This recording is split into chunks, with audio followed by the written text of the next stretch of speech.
कमजोरी, अपने भय को छिपाना छोड़ देते हो, क्योंकि जैसे ही तुम उन्हें देखने लगते हो वे घुलने लगते हैं। तुम्हारे भीतर की ऊर्जा जो अब तक संघर्ष में बंधी थी अब प्रेम में बदलने लगती है। ये समझो कि परिवर्तन का अर्थ किसी और जैसा बनना नहीं है, यह तुम्हारे असली स्वरूप तक लौटना है। तुम्हारे भीतर पहले से ही सब कुछ है, शांति भी, प्रेम भी, आनंद भी। बस तुमने अपने ऊपर परतें चढ़ा दी हैं। दूसरों की राय, समाज की अपेक्षाएं और अपनी झूठी पहचाने। तुमने खुद को इतना ढंक लिया है कि अब खुद को पहचानना कठिन हो गया है। पर जब तुम भीतर उतरते हो धीरे धीरे ये परतें हटने लगती हैं और जो भीतर बचता है वही तुम्हारा सत्य है। परिवर्तन कोई प्रयास नहीं, ये एक जागृति है।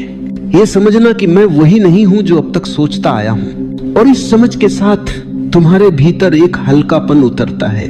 तुम्हें महसूस होता है कि जीवन कोई संघर्ष नहीं बल्कि एक नृत्य है। हर पल का नृत्य, हर सांस का नृत्य। कभी कभी लगता है कि हम अपने जीवन को संभाल रहे हैं, लेकिन सच्चाई यह है कि जीवन ही हमें संभाल रहा है। हम बस दिशा बदल देते हैं और सोचते हैं हमने बहुत कुछ कर लिया। पर जब तुम समर्पण में उतरते हो, जब तुम जीवन के प्रवाह के साथ बहते हो, तब असली जादू शुरू होता है। क्योंकि तब तुम लड़ नहीं रहे होते, तुम प्रवाहित हो रहे होते हो। परिवर्तन की राह पर पहला कदम है स्वीकार करना।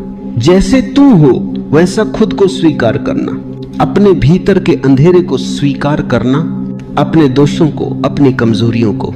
क्योंकि जो खुद को स्वीकार करता है वो खुद से प्रेम करना सीख जाता है। और जहां प्रेम होता है वहां परिवर्तन सहजता से होता है। कभी किसी पेड़ को देखो, वह अपने फूलों को जोर देकर नहीं खिलाता, बस मिट्टी में जड़ें जमाता है, सूरज की ओर फैलता है और समय आने पर फूल अपने आप खिल जाते हैं।